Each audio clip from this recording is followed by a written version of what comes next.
I've already washed, scrubbed, and cleaned this plastic storage box. I'm just double disinfecting this with alcohol and wiping it all down.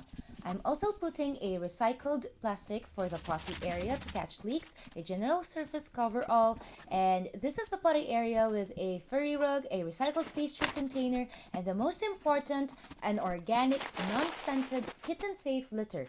This is actually tofu. Then her resting and play area, her toy, and finally here she is with her cow plushy bed, her warmer. Hi Monique, why so cute? Teaching her how to potty, and there you go. Happy 3 weeks, Monique!